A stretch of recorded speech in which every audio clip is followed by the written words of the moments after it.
Jackson's hands ached from clenching the wheel, his knuckles white against the storm's fury. The wipers slashed back and forth in a futile rhythm, barely clearing the blur of water that mirrored the chaos in his mind. It had started as a drizzle when he left Seattle at dawn, but now, deep into the night on Interstate 90, it was a biblical downpour, the kind that made you question every decision that led you here. The cake box beside him was taped shut with extra care, a vanilla sponge with chocolate frosting he'd baked himself, topped with Happy 18th, Tommy, and shaky blue icing. Tommy, his little brother, the one bright spot in a family that had turned dark. He hadn't seen Tommy in 5 years, not since the blow-up at Thanksgiving dinner. Jackson could still picture the scene, the oak table laden with turkey and stuffing, the scent of cranberry sauce mingling with tension. He'd come out to them then, at 28, after years of hiding. "I'm gay," he'd said simply, his voice steady despite the fear gnawing at his gut. His mother's face crumpled like tissue paper, tears streaming as she whispered, "Oh, Jackie, why?" But his father, oh, God, his father, erupted like a volcano. "Gay sin, that's what you are. A disgrace to this family, to God, to everything we stand for." The words flew like shrapnel, embedding deep. His sister, Emily, just stared at her plate, silent as ever, while Tommy, only 13 at the time, looked up with wide eyes, confused and scared. They'd kicked him out that night, bags packed in haste under the porch light. "Don't come back until you've repented," his father bellowed. Jackson drove away in tears, heading west to Seattle, where he rebuilt his life brick by brick. He found work as a mechanic in a garage overlooking Puget Sound, fixed up old cars by day, and nursed his wounds by night. The city was a balm, vibrant, accepting, with pride flags waving from every corner. But the ache never fully faded. Letters to Tommy went unanswered, calls blocked. Until last week, when an anonymous email pinged his inbox. "Tommy needs you. Come home for his birthday. There's more to the story than you know." Who sent it? Jackson wondered as lightning illuminated the empty highway. Emily, maybe? Or Tommy himself, sneaking around their strict household? The email hinted at secrets, at a truth that could change everything. Jackson's heart raced at the thought. Was it about him? About why his family reacted so viciously? He pushed the truck harder, the engine groaning in protest. In Seattle, life had given him glimpses of happiness. There was Alex, the barista at the corner coffee shop with dimples that could melt steel. They'd met 2 years ago, Alex's easy smile drawing Jackson out of his shell. "You're like a puzzle I want to solve," Alex had said on their first date, over burgers at a dive bar. Jackson opened up slowly, sharing stories of Montana's wide skies and his family's ranch, omitting the pain at first. But Alex coaxed it out, holding him through the nights when memories flooded back. Their love was quiet, profound, a shared apartment with mismatched furniture, lazy Sundays cooking pancakes, stolen kisses in the rain. Alex understood the scars. He had his own from a conservative upbringing in Texas. "Family isn't blood, Jax, it's who shows up," he'd say. But when Jackson told him about the email, Alex's face tightened. "What if it's a trap? They hurt you once." "I have to know," Jackson replied, packing the cake with trembling hands. Alex helped, but worry etched his features. "Promise you'll come back to me," he whispered at the door. Jackson nodded, but doubt lingered like fog. Now, miles blurring by, Jackson's mind wandered to the betrayal that still stung. It wasn't just the coming out. There was something deeper, a whisper of suspicion from his childhood. His father, a devout Baptist, had always been hard on him, pushing football, hunting, manly pursuits. But Jackson preferred books, drawing, quiet moments with Tommy teaching him guitar. Soft, his father called it. Then, at 16, Jackson's first crush, on Ryan, the neighbor's son. They'd kissed behind the barn, fumbling and sweet. But Emily saw, told their parents. "It's just a phase," his mother said. But his father beat him black and blue, screaming about sin. That memory fueled the drive now. What truth could erase that? The rain eased slightly as he crossed into Idaho, but exhaustion crept in. He pulled into a rest stop, engine ticking as it cooled. Inside the dingy bathroom, he splashed water on his face, staring at his reflection, hollow eyes, stubble shadowing his jaw. "You got this," he muttered. Back in the truck, he checked the cake. Intact, thank God. Tommy loved chocolate. Jackson remembered baking for his 10th birthday, the boy's grin lighting up the room. "You're the best big bro ever," Tommy had said. That bond, unbreakable, he hoped. As dawn broke, painting the sky in bruised purples, Jackson hit Montana's border. Home loomed, with its rolling hills and unspoken judgments. His phone buzzed, a text from Alex. "Miss you already. Be safe." Warmth bloomed in his chest, a reminder of love found amid loss. But doubt not. What if they rejected him again? What if the truth was worse? He pressed on, the cake his talisman, praying for redemption. The ranch house appeared like a ghost through the lifting mist, its weathered siding and wraparound porch unchanged since Jackson's childhood. He parked the truck at the end of the gravel drive, heart pounding as he grabbed the cake box. The rain had tapered to a drizzle, but mud squelched under his boots as he approached the door. 5 years, 5 long years, and now this. He knocked, the sound echoing like a gunshot. Emily answered, her face paling. "Jackson? Oh my God." She pulled him into a hug, surprising him with her warmth. "You came. I wasn't sure the email would work." "You sent it?" he asked, stepping inside. The familiar scent of wood smoke and apple pie hit him, twisting his gut. She nodded, glancing over her shoulder. "Tommy's in his room. Dad's out in the barn, Mom's napping. We need to talk first." They sat at the kitchen table, the same one where it all fell apart. Emily poured coffee, her hands steady despite the tension. "It's about Dad," she said softly, "and why he reacted the way he did when you came out." Jackson's breath caught. "What do you mean?"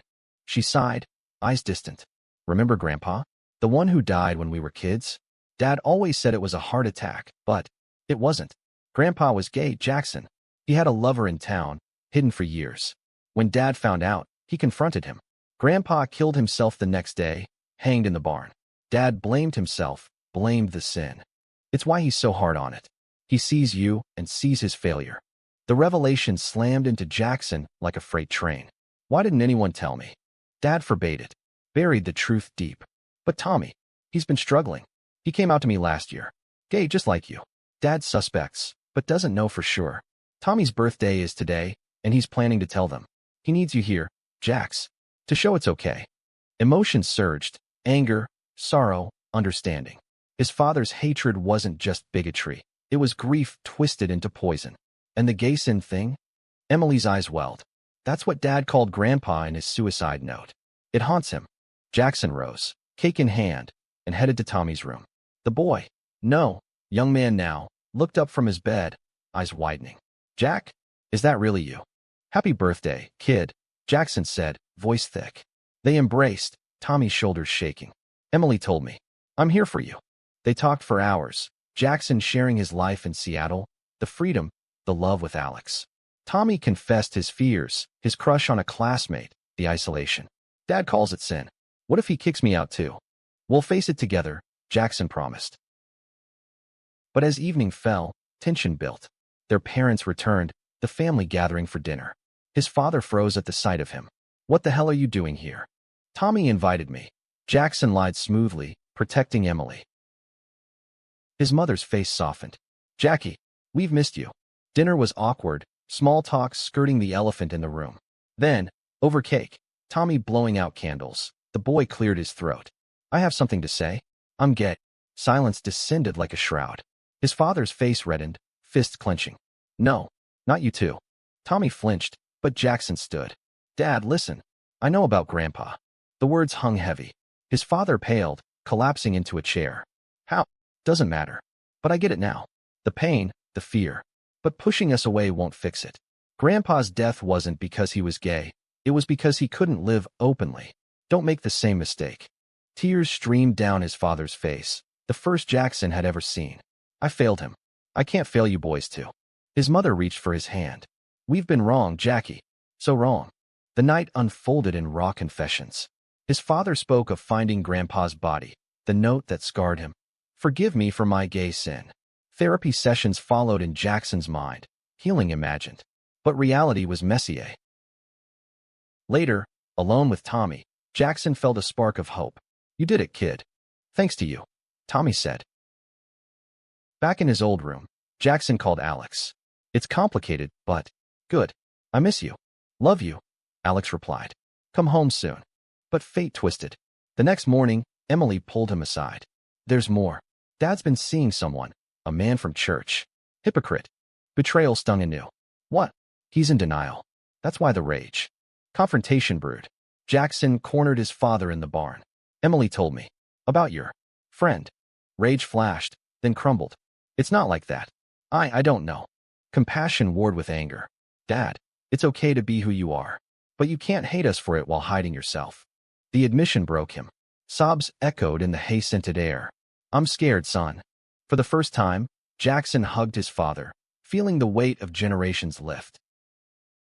Days blurred into a fragile peace at the ranch. Jackson extended his stay, helping with chores, mending fences, feeding horses, rediscovering the rhythm of rural life. Tommy thrived under his guidance, confidence blooming like spring wildflowers. They hiked the trails Jackson loved as a kid, sharing stories of crushes and heartbreaks. Does it get easier? Tommy asked one afternoon, skipping stones across the creek. Yeah, Jackson said. When you find someone who sees you. Like Alex. Thoughts of him pulled at Jackson's heart, a constant ache. Daily calls weren't enough.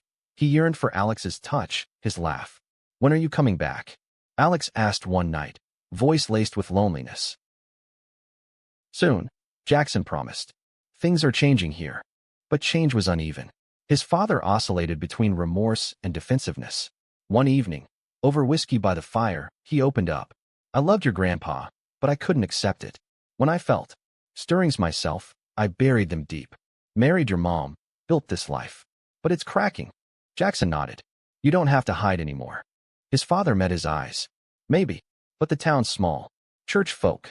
Start small, Jackson advised. With us. Emily watched it all, her silence a shield. But cracks showed there too. I've been jealous, she confessed while baking bread. You left, found freedom. I'm stuck here, married to a man I don't love, dreaming of art school I never pursued. Go for it, Jackson urged. Life's too short. Inspiration struck. He helped her apply online, her excitement infectious. Yet shadows loomed. Rumors spread in town. Jackson's return, Tommy's coming out. Whispers at the diner. The Miller's boys are queer. His father faced stares at church, testing his resolve. Then, betrayal struck like lightning. Jackson overheard a call, his father, speaking to the pastor. Yes, Reverend, the boys are confused. Pray for them. It's a phase. Fury boiled. He confronted him. You lied? After everything. His father hung his head. I'm trying, son. Old habits. It's not enough. Jackson shouted. You called me sin, drove me away. Now, Tommy. The argument escalated, echoes of the past. His mother intervened, tears flowing. Stop. We're family. But damage was done. Jackson packed, heart heavy. I can't stay if it's like this. Tommy begged him not to go. Please, Jack. I need you. I'll visit, he promised. And you can come to Seattle. Driving away felt like ripping open old wounds. Rain returned, mirroring his tears. He stopped at a motel, calling Alex. It fell apart. Come home, Alex said. We'll figure it out. In Seattle, Alex's arms were sanctuary. They made love that night, slow and tender, reaffirming their bond. You're my family, Jackson whispered. Weeks passed. Tommy texted updates. Dad in therapy, slowly changing. Emily planning her move. Then, a surprise. His father called. Son, I'm sorry. Truly. Come back for Christmas? Bring your friend. Hope flickered. Jackson and Alex drove east, snow replacing rain. The ranch glowed with lights. Hugs, awkward at first, warmed. At dinner, his father raised a glass. To truth and love. Tommy beamed, Emily smiled. Alex squeezed Jackson's hand under the table. But life isn't fairy tales. Challenges remained. Town gossip, internal struggles. Yet, in that moment, healing began. Jackson realized. Family isn't perfect. It's persistent love, forgiving betrayals, embracing truths. Spring arrived in Montana like a promise, thawing the frozen ground and Jackson's reservations. He and Alex visited often, their relationship a bridge between worlds. Alex charmed the family with his southern drawl and homemade pecan pie, easing tensions. Y'all have a beautiful spread here, he'd say, helping with hay baling, his city hands blistering but uncomplaining. Tommy flourished, dating his classmate openly, with Jackson's advice guiding him. Be safe, be you, Jackson counseled during late-night talks. His father progressed unevenly, attending PFLAG meetings in Billings, confiding his own attractions. It's hard at my age, he admitted one dusk as they fixed the tractor. But seeing you happy, it helps. Jackson forgave, not forgetting, but understanding the human frailty. We're all sinners, Dad, in love or otherwise.